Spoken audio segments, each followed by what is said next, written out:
Hi, welcome to Distance from Wax Buffalo. I'm Alicia Reisinger. Each week we talk to a new creative about who they are, what they're doing, and how they're keeping their hands busy while we're all social distancing.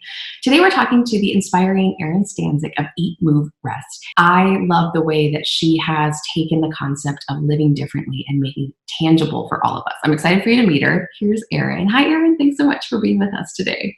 Is the baby sleeping? Max is eating lunch next to me right now. Oh, He's hi. working on some avocado toast and kiwi and all kinds of Oh my stuff. gosh, I love it. He's so chill.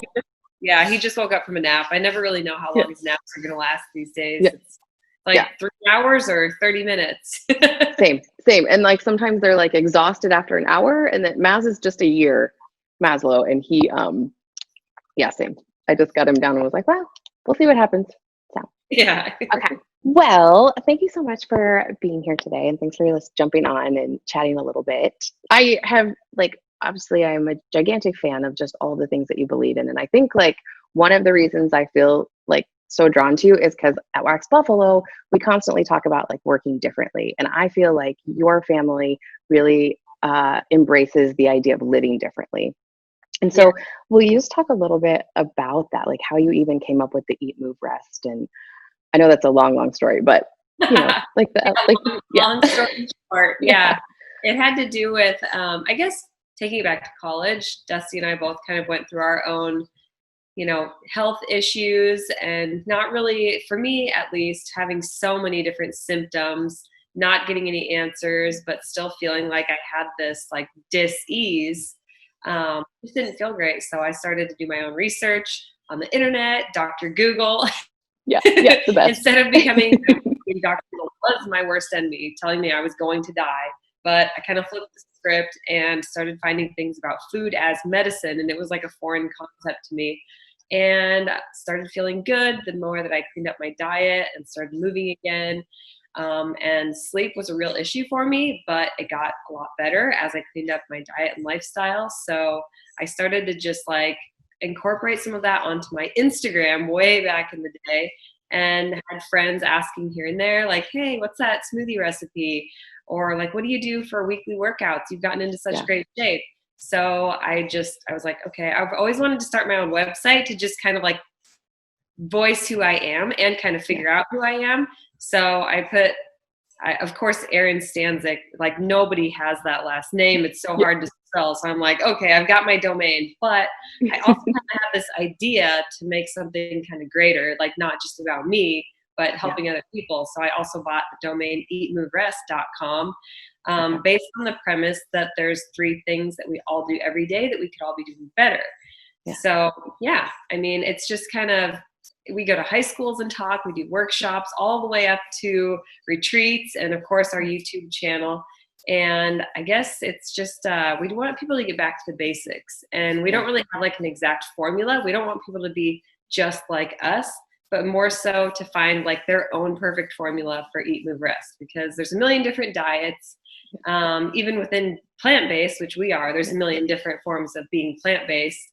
And then fitness. Some people love ultra marathons. Some people love weightlifting and bodybuilding. And so we just really encourage people to find their own unique way of just doing it their best, so that they can actually enjoy it and enjoy life and make it sustainable for a lifetime. So that's kind of how it all started. I actually love that. Well, and I also think that you're so gentle about the way that you approach it with people. I've noticed that, and you make it very approachable, or even just giving us one little bite to be just start with this, try this first. And I think that's really refreshing, and I really appreciate it about you guys, and you're very inspiring. That's for sure. How we got started, for sure. Just baby steps. So always taking it back to having that beginner's mind, and not being I'm an expert and you have to be this way overnight, Yeah, no shame. You never I never feel shame after reading. I just feel inspired. Yeah, you do a really good job. I was reading about you and didn't realize that some of the things that were happening were panic attacks, some of your deep anxiety, and that was so fascinating to me. Just that you speaking about food being medicine, it really did kind of open up the world for you, right? Oh, for sure, yeah. it's just a vicious cycle. When you have scary symptoms, then it makes you have more anxiety, and then you have more anxiety and you get more symptoms. And yeah, it just, I felt on a loop. I feel like it kind of went away because I felt so empowered. I finally didn't have to rely on doctors to give me a diagnosis or a pill or a script or whatever. And it's super empowering. What's some of your advice to make sure we're getting the colors of the rainbow in our diet daily while we're on? I mean, produce isn't gone, so it's still there. But I do know that like you have to constantly restock with fresh foods. So we've actually, to avoid having to go to the grocery store more than we need to, we've really stocked up on our frozen produce. And a lot of people are like, well, is frozen fruit or frozen veggies, are they as healthy as fresh? And a lot of times they're actually more nutrient dense because they're picked when they're ripe, and then frozen, all that nutrients it's all locked in and it's preserved. So sometimes, a lot of times, especially here in the Midwest, like you get produce that is picked early and then they use ethylene gas to ripen it, and it sits on the shelves, and it's such a long process. It's just not as nutrient dense. So stock up on your frozen goods, and then lots of dry stuff too. Oh, that's super insightful. That's why tomatoes don't taste like tomatoes unless they're out of your backyard, right? Yes, exactly. No, that is like super insightful. We're like gigantic strawberry eaters over here. We go through like a couple pints a day, but they go so fast. I was like, I'm gonna ask Erin, what's the secret? What should I do? Okay. Yeah. Okay. Okay, so we'll kind of get started on your candle, but of course I have more questions. I'm gonna put a little wax in here, and we talked a little bit about just like the smells of pineapple, you said, and I think you mentioned papaya. So tell me a few of your other favorite scents that we can kind of add to make like your perfect bright candle. Anything that's like tropical vibes, I would say. I would say coconut is a big one. I really love that scent. I think also there was this tree in Costa Rica on our retreat called Laing Laing, Ylang. Yes. And it smelled so fragrant. So just kind of like that tropical florally smell in there too. I really love. Okay. But yeah, and it's supposed to have amazing health benefits too. Like Laing Laing is? Yeah, Laing Laing. They were there that like when you inhale it, it's literally like an anti-stress. It's like taking an anti-stress medicine. Like it zens you out and just chills you out, calms your mind. We could all use that. Yeah, and he actually told us too. He's like, "Does this smell familiar to anybody?" And Dusty's like, "It smells just like my grandma." Like it's actually the main ingredient that they use in Chanel No. 5. So I thought that was no way. That is super interesting. Like they knew. They knew that it was going to be addicting. Okay, I'll have to look for that then, and then maybe we'll add it in when we like make your big batch. Because I did put a little bit of pineapple in there. I did a little tangerine because I thought that'd be cheerful, and a little grapefruit. And sweet orange because it's like brightening. I feel like it'll brighten up your summer a little bit. I need to look for a Lang-a-lang. I think that sounds magical, actually. Yeah, I've been add that in. Like on the pineapple and citrus right now, just because vitamin C. We all can use immune boost right now. And I sound a little bit nasally. I don't know if it's like cold or the spring air or whatever. Something blew in, I swear. Yeah, because we sleep with our windows open, and we're the same right now. We're just like, oh my gosh, what is all of us have like little stuffy noses. Which is so scary right now. You're like, I was looking up the symptoms, I'm like, no, I think this is allergy. I think it's pollen or something. Exactly. My dad's a doctor, and he's like, I can assure you, you're just like everybody else right now who has a cold or allergies. Oh my gosh, I love it. Coronavirus, you're okay. Stop bugging me. Like, are you sure? Oh my gosh, I love it. That's nice. That's a nice contact to have. Dad, can I just like run you through my symptoms real fast? Okay, one of the things that you talk about that I really appreciate is the rest element, and just kind of like leaning into the rest and like being present. And I struggle with that. I'm a multitasker, and what is your advice for being present? And especially now when it feels a little scary and I feel like my brain's everywhere. Since we are on social media, we kind of have to be on there. It's what we do. But instead of over consuming, because there's so much negative and toxic information going around right now, instead of feeling drained by all of that, I would say instead of consuming, focus on creating. So what good can you put out into the world? How can you express yourself? How can you be a light in this darkness? I would say that's really going to put your mind and body at ease. And then also just, especially since becoming a new mom, like it's difficult for me. I used to do like these perfectly quiet, serene meditations every morning, but it doesn't work like that anymore. And like yoga, it's just a little bit more punctuated, I would say. So I just always look for the white space in between activities. Like there's these 5-minute gaps between making your breakfast and, cleaning the house, or going to work when we all go back to work, like finding those white spaces and taking time to just maybe do some box breathing. You inhale for 4 seconds, Okay. and then hold it at the top for 4 seconds, exhale for 4, hold it at the bottom for 4. And it's, if you can envision a box, and it just kind of like clean slates your brain a little bit.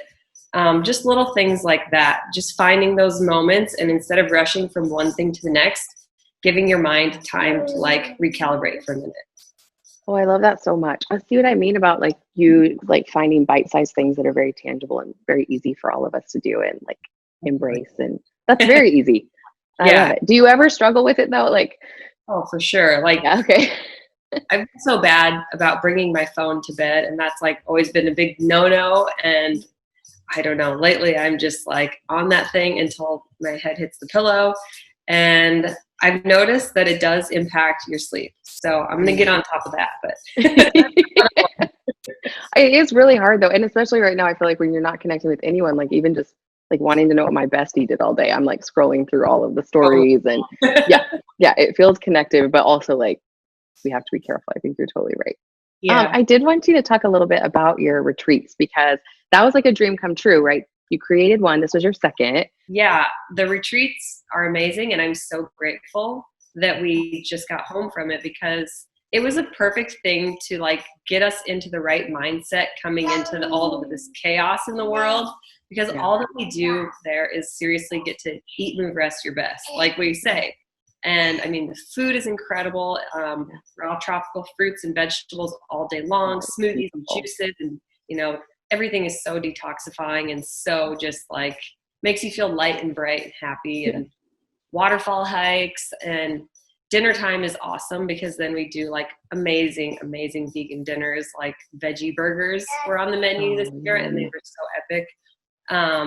But yeah, I think it was a new experience for Dusty and I last year too. I mean, we learned so much just from being there, doing sun gazing and qigong instead of, we also do yoga, but like things that you would never even think of doing or trying. And it was just so eye-opening. And it's cool because then you come home, and it's kind of different from going and learning things at a conference or online, because you're fully immersed in the lifestyle and you're practicing these things every day. So you go home with new habits and they stick. So it's really life-changing. They feel like experiential. So it's like you've done it, now you can do it. Yeah, that's very cool. Yeah, very hands-on. So I know that you work from home pretty often, like with Eat, Move, Rest, right? What are some of your work from home tips for all of us that are figuring it out now? I would say like I struggled early on just because the lines felt so blurred between like doing chores and making meals and actually sitting down and focusing on work. So I just I try to like sometimes set a timer on my phone, like for the next 60 minutes, I'm going to do this blog post. Like I'm not going to check my phone. I'm not going to go make even a tea, like nothing. Like this is my work time. And now with Max, it's even more important, like to not just schedule in those work chunks, but to also schedule in like playtime and giving him attention so that he doesn't feel neglected either. And so trying to balance that way, I would say, setting a timer helps a lot, and just committing and putting the phone away when you have like a real project to tackle. I love the timer idea. That's super smart. Because and then it's like you focus in. Very, very wise. I'm going to use that one. Okay, your candle's ready. So we're going to wick your jar, and it smells so good. It's very light, bright, and happy. It smells like, maybe this is what one of those juices at your conference smelled like. You'll have to tell me, which I would like to attend someday. Are most of them friends, or did you feel like you make friends on the conference? Oh yeah, everybody on the retreats is from somewhere else. It's like New York, California, Florida, North Dakota. We had someone from everywhere this year and same last year. And like every age range, and then there were like some couples, some singles. So it was just a I little bit love of that. variety, which was And then I awesome. bet everyone just like falls in love with Max the whole time. Yeah, it's actually like they don't realize that secretly we're hiring 15 babysitters. Totally. Oh my goodness. Okay, here is your beautiful candle in your new Nice. frosted vessel. And it actually smells so good. It just smells like a citrus punch. Like it's I think Yeah. it's gonna be such a like element of happy in Yes. this kind of wintry day. So it'll take like a couple days, about 48 hours to cure, and then I will send it to you in the mail. And if you love it, we'll make a whole batch of them, and then people can buy your candle at waxbuffalo.com too Perfect. and That feel the light, bright, happy. sounds Erin, thank you so much for jumping on and chatting with me. And I loved all your advice. And I just love the way that you kind of give the world a very bright and happy perspective on living life a little bit differently. And you inspire me. And you inspire me too. Thanks, girl. Yes, Kiss little Max for me. will Bye. do. Bye. I am in love with how bright and happy this candle is. I hope that Erin loves it. And the money raised from this line that Erin has helped me create will go to keeping the lights on in small businesses. And then any profits above will go to the food pantries here in Lincoln supporting children while they're out of school. Hey, thanks so much for being here again today. And throw something down in the comments if you were inspired by Erin, by some of her small steps to live differently. I know she inspired me. I'll see you all next time. Bye.